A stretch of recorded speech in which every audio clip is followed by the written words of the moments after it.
Okay, and we are live. Good morning, good afternoon, good evening, wherever you are based in. Thank you for taking time to join us in today's workshop. We're going to talk about building dApps with Substrate Connect like client with the speaker Nikos from Parity Technologies today. But before I pass the time to him today, essentially just a quick shout out and reminder for those who are joining us today's session. If you have yet joined us at the next stop of the Polkadot Hackathon Global Series, which is the North America edition, what you could do is just kind of pick up your phone and scan the QR code to register for the hackathon itself, which essentially will line you up with all the awesome materials that we do have for you, similarly with the prize pool that we do have.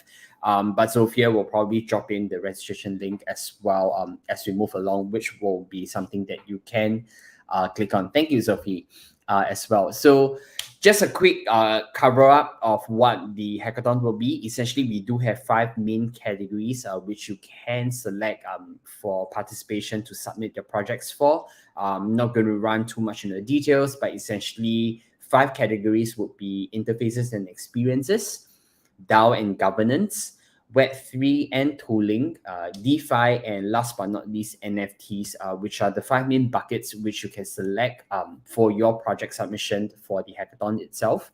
What we have also done up is to include various ecosystem teams who have contributed to challenges, of which are bounties that you can pick up to integrate into your main category that you are submitting the projects for.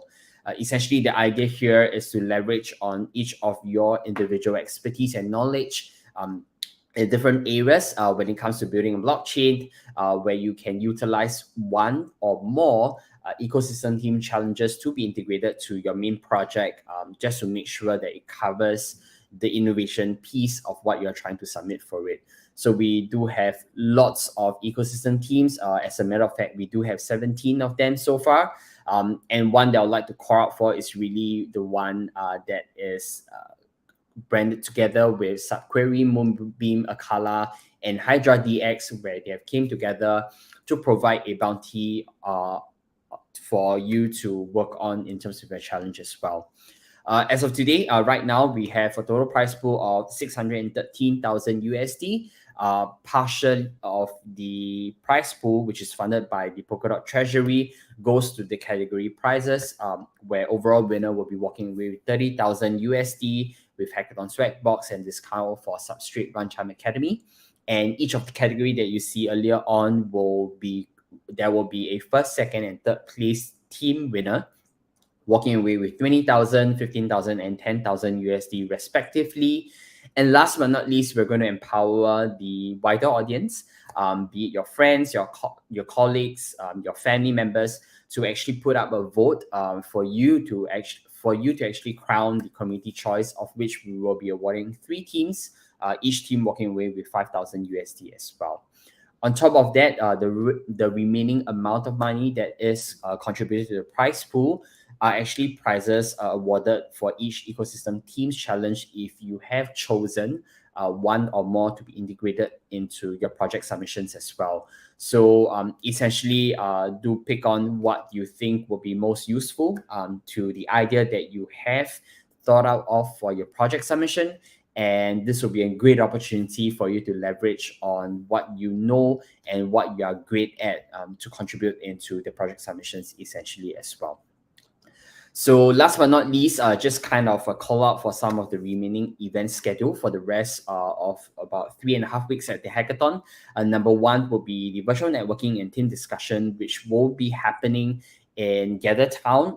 This is actually a virtual space that we have created for all the participants to actually drop off in to kind of use it as a space for you to have team discussion with your own teams. But if not, it's just a place for you to hang out. And essentially, these spaces are open on every Monday, 8 a.m. to 12 p.m. PST time, and every Thursday at 8 p.m. to 10 p.m. PST time, also on Gather Town, of which the access link could be found on the hackathon calendar that you could save the moment you have registered for the hackathon.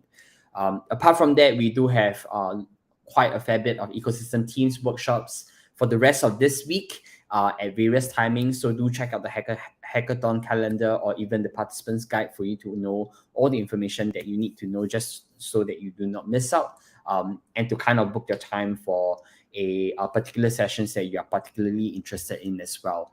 Lastly, we do have mental office hours running from now to the end of the hackathon, which closes on the 11th of July. You can see on the page right now that there are a couple of dates, and similarly, the dates will actually be found on the hackathon calendar as well. Lastly, before I wrap up, and passing the time to Nikos, here is a quick reminder that Hacker House is happening in New York City, Brooklyn, next week actually, and we do have a few more spots left, which you can register to secure your spot today. What you can do is either to click the registration link, then click Sophie, or scan the QR code that you see over here. Essentially, is to confirm your spot at the Hacker House, and the moment you have actually registered, we will send you certain information that you will need to know by this week, before the week ends as well. There are lots of workshops from a number of ecosystem teams. There's going to be networking night. There's going to be fun and games, and definitely opportunities for you to do hacking on the project submissions that you are working for the hackathon. And we do have quite a number of mentors that's going to be there in person, to guide you along on a daily basis, just to make sure that your projects have great progress, and essentially for you to kind of ensure that you have the right help and all as you kind of work along your project submissions as well. So just a quick recap on registration methods. Either you can scan the QR code to get yourself registered, or you can head over to devpost.com. Once you click on the hackathon, just click on join hackathon, and this will be where you will be able to submit your projects, to form your teams as well, and find out all the detailed information about the hackathon. Similarly, that there are three main steps that you need to take note of once you have registered. One will be joining the Polkadot Discord server. That's where we have the hackathon channel. And similarly, for you to actually participate at the announcements and any of the technical help where various ecosystem teams and Parity Technology folks will be around to help you. Read the Hacker's Guide, which will only be available upon your registration. And last but not least, to save the hackathon calendar as well. So a participant guide, essentially, it's a consolidated resource for you to make reference to throughout the hackathon. Here's a screenshot of what you will have in terms of information for the participants guide. So this will be something that will be going to be handy and essentially your guide to everything leading up to all the way to submission period as well. So that's pretty much from my end. I'd like to pass the time to Nicholas and going through the content for today. Just a quick reminder that if you have any questions for him, do drop it in Ask a Question box. This will be a good opportunity for you to ask him any questions based on the content that he's going to cover today, and we will take on the questions towards the end of it as well. So, Nicholas, the floor is yours. Thank you, Justin. Hello, everyone. Happy to be here. Let me just try to share my screen. I don't know if everybody can see, anyone can see my screen. I hope you can. So my name is Nikos. I'm glad to be here. I'm a JavaScript application developer at Parity Technologies, and this presentation is about unstoppable apps and light clients, or simply how to build really decentralized apps with Substrate Connect. In this presentation, I will give an intro on the node types of blockchain and light clients. I will explain the problem that we currently have concerning UIs, blockchain UIs, and the solution that Substrate Connect gives. What is and what comes with Substrate Connect, and then we will see some examples of a simple integration, how to work with Substrate Connect, and some code and demos. First of all, I want very fast to pass through to talk about the team and some milestones we have gone through, or simply who is who and when was what. So the team, we're currently a team of 4 in Substrate Connect, led by Pierre. We're building Substrate Connect, the tools that comes with Substrate Connect and small.light clients. Of course, more people were participating in the past in the team. Concerning the dates, I would like to go through some milestones really fast, I promise that, on how we landed to today. So the first of the attempts of the light client started back in 2018, and until the end of 2019, after a working prototype and rewriting of the code, the smaller light client was created at the beginning of 2021. Substrate Connect project started to build on top of small.light client.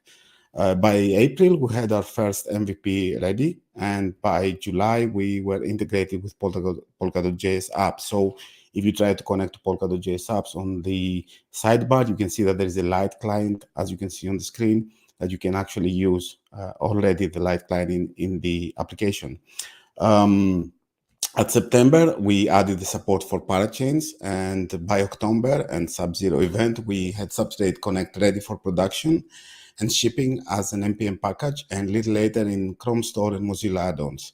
After that, we proceeded with some API changes that removed the dependencies we had of Polkadot.js and led to the creation of a Substrate Connect provider, which we will see later on.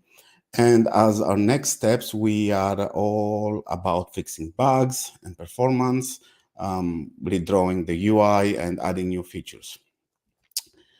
Now, I want to kick this off with just an assumption. I'm assuming that you all know a few things about blockchains. Having said that, I will start by talking a bit about node types, light clients, or simply parts of a blockchain. So the node types in the network is the type of each node depends on different characteristics. So a full node, it's not really a type, it depends on the context what you call a full node. It's a node that does not fulfill any of the characteristics that are following on the rest of the nodes. We have the validator node, which is configured to potentially produce blocks. We have the JSON RPC node, which gives public access to its JSON RPC endpoint.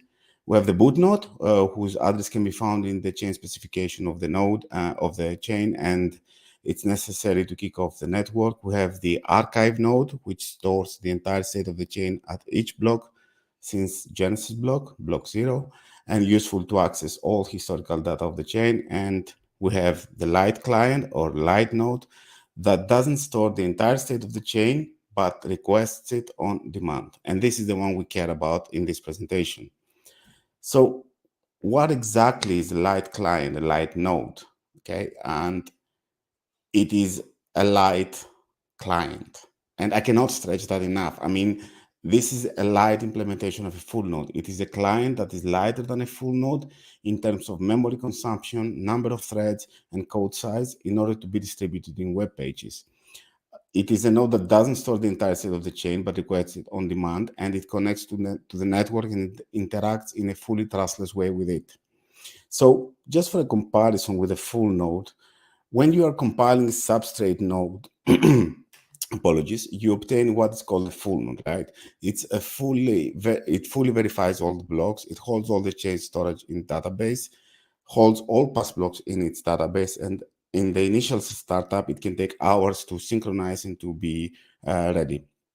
While a light client, and that's what Substrate Connect is using, is that it actually verifies the authenticity of blocks only.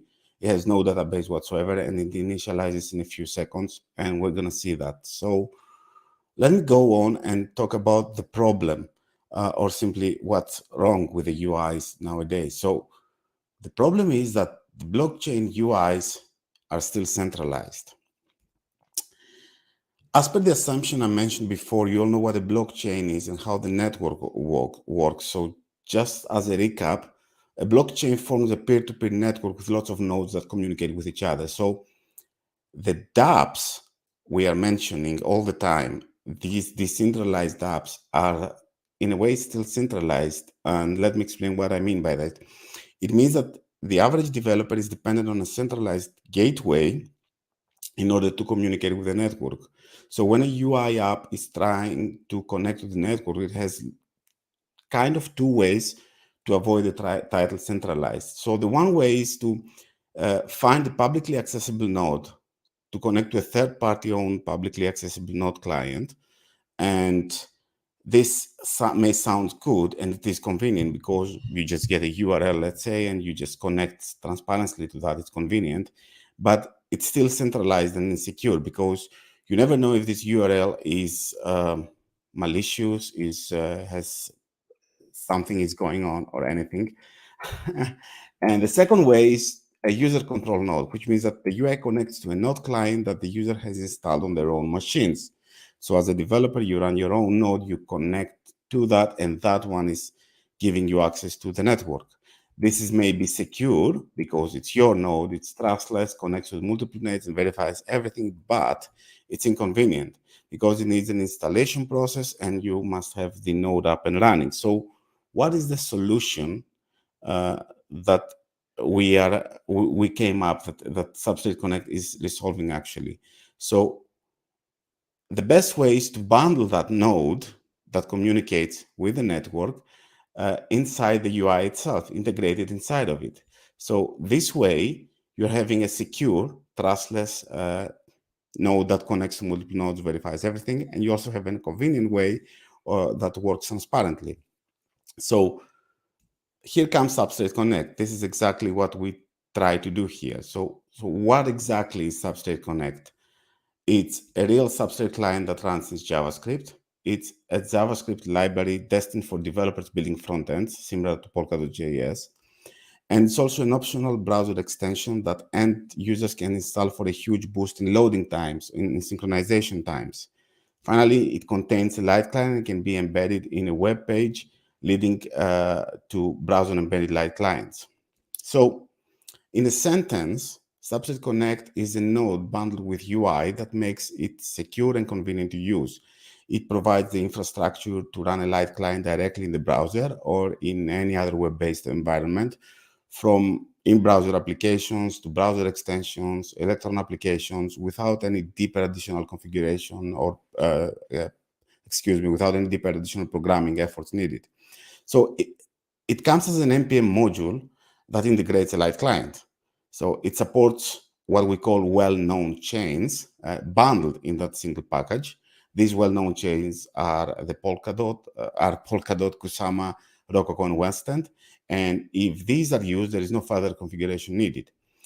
Just to clarify here, these are the bundle chains that comes with the package, but custom chains and parachains are also supported, and we will see how in a later slide and in some code.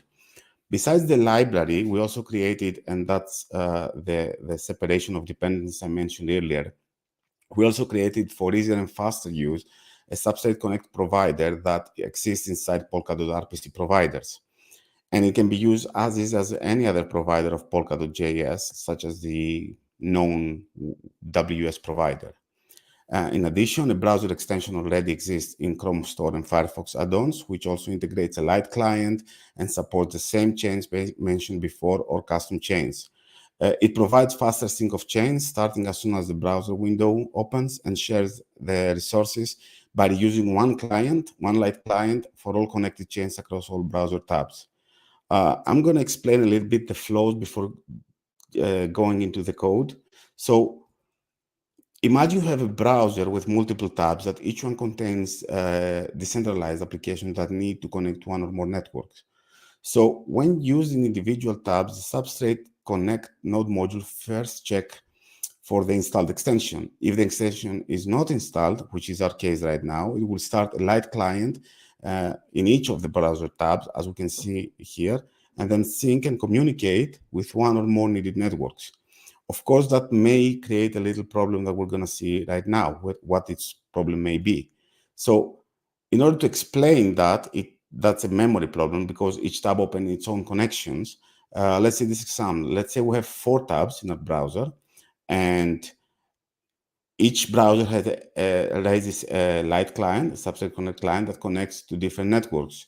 Now, what we see in this example is that, for example, the first and the second tabs are connecting both in Polkadot and Parachain 1, plus the rest of the parachains, while third and fourth tab connects to Kusama and one extra parachain. But that makes 4 light clients running inside one browser, and browsers already have some memory issues, especially specific browser. So how we solve this? The solution for this is to share the resources through the browser extension. So what we are actually doing is that the browser extension contains one light client who is sharing the resources across all tabs. So once the browser initiates, um, the extension starts connecting with the known chains, Polkadot, Kusama, etc. And once requests start arriving to the light client, he communicates the result from the same connection to all the tabs, and it connects to extra custom chains as well, parachains, etc. So this way we are solving the multiple light clients inside each tab that is running. Now, to see this example as before, but with extension, the following slide shows what is happening. So as soon as we open the browser, which is this brown dark box, we have an extension that at once starts communicating with the known chains and synchronizing and be ready for usage. Now, when the tabs init with the dApps inside of each one, then they check if extension is installed. Of course, it is installed. And as soon as it communicates to extension, they get the responses at once, which makes much faster the boot time, the loading times of each dApp. Having said that, I explained what exactly Substrate Connect is and what are the tools that we use. I will proceed with, let's see about how an integration can happen using Substrate Connect. So we said before that one way to connect through with Polkadot.js to the network is with a user control node. But as we said, it may be secure, but it's inconvenient. So in order to do that, you need to install only the dependencies in your machine, Rust, OpenSSL, SSL, etc. Clone from GitHub the Polkadot repo, build and start the node locally, wait for node to synchronize, make sure that it's always up and running, and then you fire up your dApp. And what you do is, I'm just following the Substrate, the Polkadot.js examples. You are just importing WS provider and an API promise. You are connected to the local WebSocket URL that you have, and then you just add this provider that is created from the from Polkadot API inside the API promise create, and you get the API and communicate with the chain. In the second situation that you have a publicly accessible node, you just receive a URL that it's supposed to be trustful. You think it's trustful. How do you know if it's trustful? And what you do is following the same steps. So what you do is, again, importing the WS provider API promise, pass that trustful URL to the WS provider, pass the provider to create an API promise with the provider, receive the API, and then interact with the chain. But again, this third party could be malicious and you don't know it. So this is how I'm going to show on presentation before jumping to the code, how you can do that with integrated live client with just one well-known relay chains, and we'll see more examples afterwards. So what you need to do is, instead of using Polkadot API, you do the Polkadot RPC provider, Substrate Connect, that we created, and you import a different provider called SC provider and the well-known chain. So you do that, and you initiate the CS provider by passing the chain that you want to connect to, the well-known chain. In this example, it's the West End. And then we request from the provider to connect. What this connect does, this function does, is if a light client already exists inside the dApp in some other part of the code, then it adds this well-known chain to the light client. If it doesn't exist, the light client, then it initiates and add the West End chain to the light client. Small dot light client that is integrated in Substrate Connect is clever enough to know if more than one instances of West End, for example, is initiated, so it doesn't reinitiate and it reuses the resources. And then you're passing that newly created provider inside API promise and receive the API and interact with the chain. I'm gonna try to jump to the code now. I hope I will be able to easily stop sharing and share my screen again. I'll go for the entire screen. So Jumping to the code, what I have here is a very simple example of code that is a simple Polkadot.js application that is running on Western. It's connecting to Western and it's just showing the next finalized block on a website. I will just run the example for you to see what is going on. I'm going to run it. I'm going to make sure that you all can see what is going on. So what happened here is that I connected through with Polkadot.js to WSS Western RPC Polkadot.io a URL with WS provider, and I'm receiving the next blocks and the hashes. I have 50 peers and some more information about the chain. So what I'm going to do now, I'm going to stop the application running, and I'm just going to replace this, let's say, malicious, which is not, of course, URL with light client. So all I have to do is replace the WS provider with from Polkadot RPC provider Substrate Connect. I'm just going to import the SC provider and the well-known chains. So now I will just keep this for references. I'm going to create a provider that I'm going to initiate the SC provider that I just imported, and in it, as we can see, the constructor is either a custom specification, as said before, or a well-known chain type. I'm gonna request a well-known chain type, and as we said, we have Kusama, Polkadot, Rococo, and Westend. I'm gonna request for Westend, and then I'm gonna ask for the provider to connect. And of course, this is so. That's it. Now I'm gonna run the application, and if I run it inside the browser, I can see in the console that actually the light client is initiated, the chain is initiated inside the browser, the Western chain, name Western Genesis, la la la. Now it is synchronizing. We can see that JSON RPC is coming and going and everything, and we are already connected to the light client and to the node and through our browser. There are no third malicious URLs, there are no local running code or anything, and that is it. So integrating from an existing application that uses Polkadot API to the WS provider of Polkadot API to a light client that will be integrated inside our application is not more than 3 minutes work. Having said that, I will go back to my slides. Yeah, stop sharing, and I will jump back to the slides.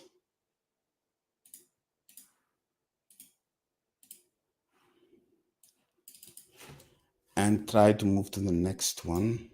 So we saw how we can connect with the light client to one well-known chain. Now, we're going to see an example on how, this is going to be just on a slide, how we can connect to a relay chain with a parachain. And we're going to see a demo afterwards on that. Just for your information, there is a QR code on the bottom left side that you can just go to the demo in case you scan it. So in order to do that, the code is pretty similar. So we again import the SC provider and a well-known chain from the RPC provider. We are importing the specification of the parachain into a variable, and we are creating a SC provider, but we do not connect it because we don't need to communicate with the Polkadot provider. We need to communicate only to the parachain. Then we create the parachain provider that we pass 2 parameters instead of 1. First is the stringified chain spec, and second is the provider that of the relay chain we want to connect to. Then we connect to the provider, and that's it. Then we can interact happily with the provider, with through API with the parachain. I'm sorry. The next example that this is extremely useful and how simple it is to do this, to connect, is the example of multiple well-known relay chains. So one dApp that wants to connect to many chains at the same time. And we're going to see a demo of this as well. So again, same thing, SC provider, well-known chain from the RPC provider. We are connecting, as in the first demo, to the Polkadot provider, and we initiate it and getting the API. Same for Western provider this time, and then we can just communicate with both chains with different, we're using the Polkadot API and the Western API. So just to mention that all these examples that we did, they both recognize, again, if there is they identify if there is an extension installed or not. We're going to see some demos in the next few steps. Now, this is how we use, how one can use the RPC the Substrate Connect and the light clients using the RPC provided with Polkadot.js.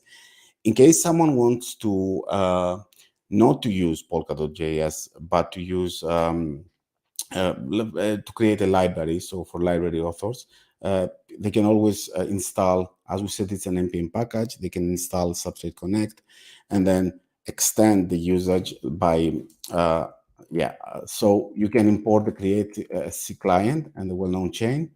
This is you initiate the client, you add the well-known chain or a custom chain or everything on how to interact with the Substrate Connect that exposes the API of Small client, and how to use it is in the docs. There is a QR code on the top bottom left. You can also see how the Substrate Connect, the RPC provider of Substrate Connect is implemented.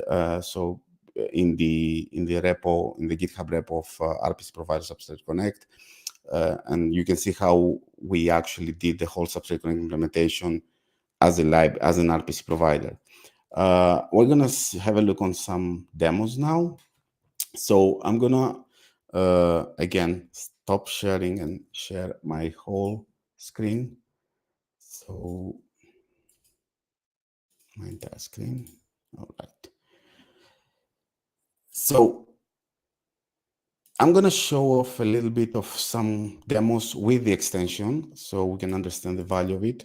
So as I said, the Substrate Connect extension exists in Chrome. I have added it before. I'm just initiating right now. And this is what you get. So when the extension starts, we can see that there are 4 chains already initialized, but there are no apps connected to it. So I'm going to just start again a simple demo and have a look what is going on. So I'm already synchronizing like almost less than 2 seconds, already getting blocks, and I can see that it exists in my inside the extension. So what is happening is that the extension is firing a light client in the background, and all the chains are connected through that light client. Now I'm going to do the same. I presented the parachain demo, and I presented also the code of a multi chains connectivities through one tab. So I started these demos. Hopefully they will work. So the multiple networks demo, you can see that I have already connected to Western, Kusama, and Polkadot, and I'm receiving the latest headers of them, updating stuff. And I have connected also to Westmint. So I have connected to Westmint through small.light client and I have received, I can see that it have 4 peers. I have the Genesis hash, and I have a beautiful error down here. So if I go now to the extension, I can see that all my applications are here running. I can see the connectivities for each chain. And if I go to the options page, I can see the state of each chain that I'm connected. So in Western, I see the last block, I'm synchronized, how many peers, how many apps are connected to the chain. And I can also have a look on the logs of the chain and see what is going on. Another thing I can do with the extension is disconnect the chain. So if I go to this app that is still producing blocks, and I can see them printing on my screen, and I go to disconnect it, let's disconnect everything, then we'll see that suddenly my app stopped producing any new blocks. It's done, it's disconnected from the light client, and that's it. Of course, if I refresh the tab, it's gonna connect. We could also have a nice message that you got disconnected. So Yes, let me see what else I have on my presentation. Yeah, so these are the demos I wanted to show how they work with the Light client. Again, if I run the Light client without the extension, you can see that it starts inside the tab and not in the extension. So it's okay. So these are the demos I wanted to show. How can I go to the, okay. So here are some useful links in the presentation. Hopefully it will be shared with all of you. And these are the GitHub. Please feel free to add your comments, your issues. Here is the page that the landing page of Substrate Connect that we present the project we have so far. And here is on the right side, the npm.js that you can in npm.js, the packaging and how you can install it. Thank you so much. That was actually a little bit fast. And please, if you have any questions or if Justin wants to take over again. Yep. Okay. Thanks, Nico, for the presentation. I think will also be an opportunity for Nikos to actually look through us a question box to see if there are any questions that he could answer. But I think at this point of time, I'll probably just go through some of the recap about the hackathon while Nico just kind of go through the questions over here. Just let me quickly share my screen. So just a recap on the hackathon itself. So the hackathon North America edition essentially is a 6-week hackathon from May 30th to July 11th. While marketed to focus on the North America region, everyone across the globe is happy to participate at the hackathon. We would love to see different teams from different parts of the world to participate at this hackathon and to submit a project submission based on the categories that I have gone through previously, and similarly to integrate with any of the ecosystem teams challenges should any of the bounties challenges that's being put up by the ecosystem teams fit what you're trying to build at the end of the day as well. We do have a prize pool of 613,000 and potentially counting. That's up for grabs for everyone. So do utilize this opportunity to put up a project that will be equally qualified for more categories apart from the main 5 categories for submission essentially as well. So anyone that is picking up on ecosystem teams challenges to integrate into your main project, you are essentially lined up for the ecosystem team bounty as well. Information on the amount and all, you can check them out on dev post, but if not, feel free to drop them in any of the ecosystem team technical question channel that is on the Polkadot Discord server as well. We have lots of resources and mentors. We have over 40 mentors that's actually readily available to help you. So just a quick reminder for those that are building or need some help to ideate or even to get going with your projects, do appreciate you to actually block your time with the mentors ahead of time, just to ensure that the mentors are able to avail themselves for you based on the allocated time that you have actually booked from them as well. And there's networking opportunities and just a couple of reminders. One of it is to get started on Polkadot ecosystem by registering an account for Polkadot Pathways. This will be where you'll be able to go through some of the modules that's specially curated for the hackathon itself. Go through the modules and rack some points because the top 100 scorers will actually get yourself a Polkadot swag t-shirt, which with the new rebranded logo as well. So for those who already have one, this is an opportunity for you to grab yourself a newly designed Polkadot swag t-shirt for yourself as well. Last reminder to actually scan the QR code to get yourself registered, but if not, feel free to head to devpost.com. That will be the space where you can get yourself registered. And last reminder that Hacker House will actually be happening in New York City, Brooklyn, more specifically, and the exact location will actually be in Industry City, which will be happening on June 23rd to 28th itself. The links are actually in the chat box previously, but if not, you can always grab your mobile phone and scan the QR code to secure your spot today. We do have limited number of seats at the Hacker House, and that we have lined up lots of workshops and hacking time with mentors that's going to help you in person at any point of time during the Hacker House itself. So that's pretty much it from my end. Nikos, I'll pass back to you to answer some of the questions that have popped up in the um in the Ask a question box. yes, sorry. Thank you. That's okay. Thank you, Justin. So I'm gonna ask. I'm gonna try to reply to all the questions. So first one is from did we make Substrate Connect work in, say, Android or iOS environment? I have seen Substrate Connect running in the browser of iOS and Android. We haven't tried to add it in a React Native. Let's say we haven't done something like that. So I can say it runs in the browser of the device. I haven't seen it running in a like a native application. Then from Sasha, how would I be able to connect one application to multiple chains? Already answered.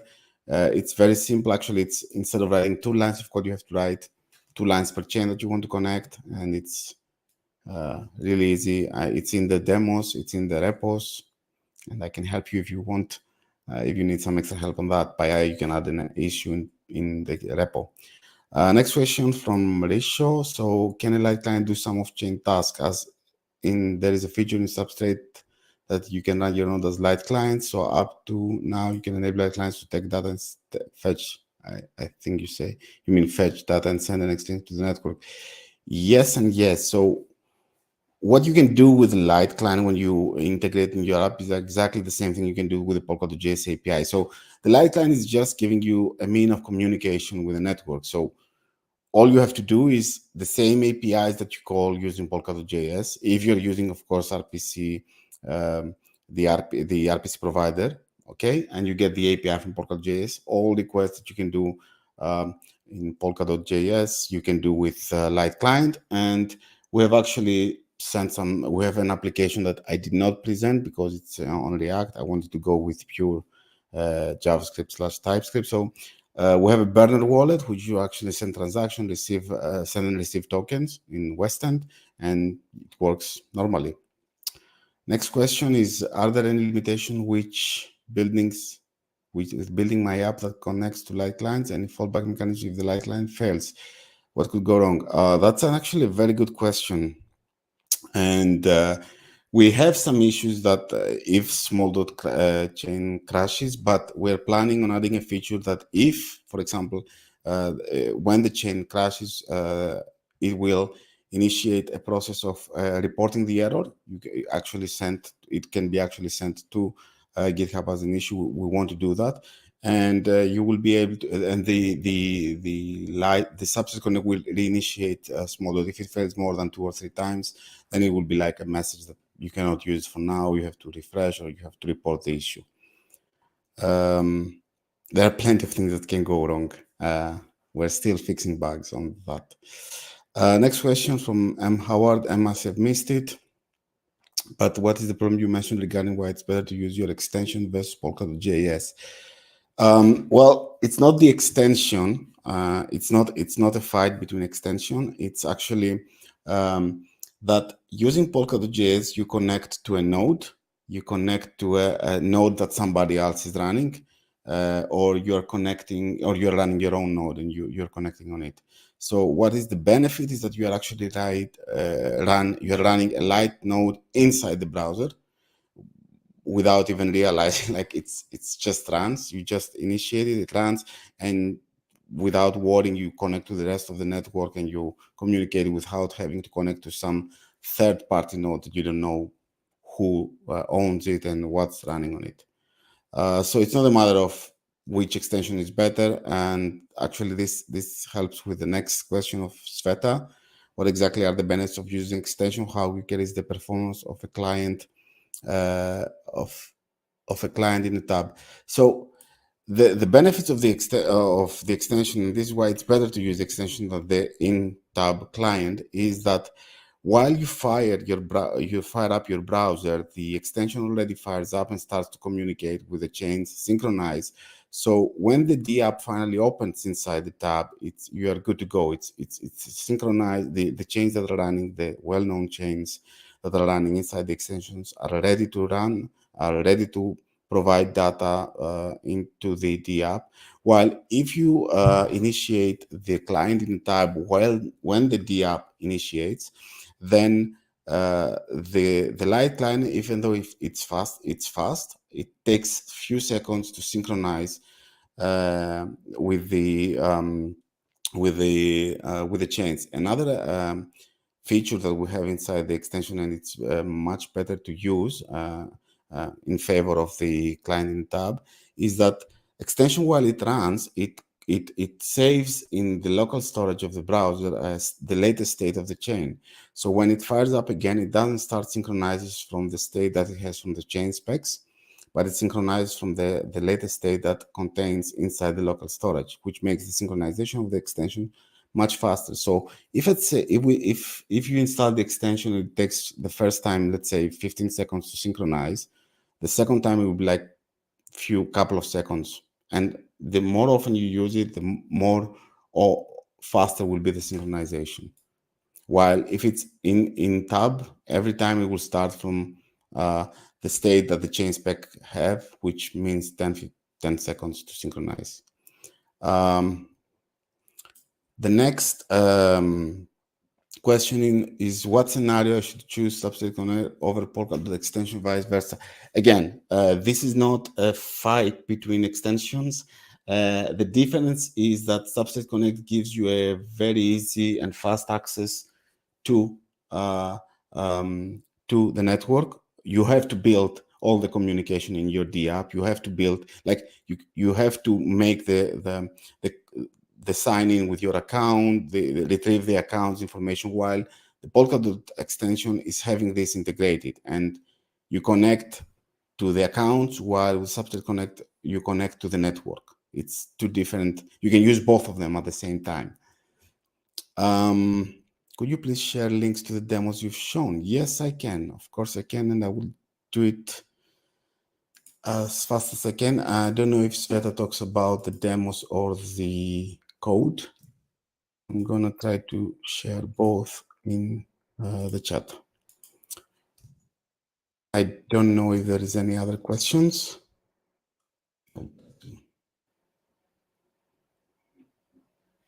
How would I be able to connect one application? I have answered both of them, so I think we're good with the questions. All right, cool. Thanks, Nico, for your time, and thanks everyone for taking time to participate in today's workshop. Essentially, just a quick reminder, this is part of the workshops that is in line with the Polkadot Hackathon North America edition. And if you would like to find out more information, do head over to DevPost to find out more about what the hackathon is all about. But if not, you can just get yourself onto Polkadot Discord server. That will be where you'll be able to find out all the announcements that is hackathon related. And if you need help on building, the mentors will be there as well. Other than that, please have a great day ahead. And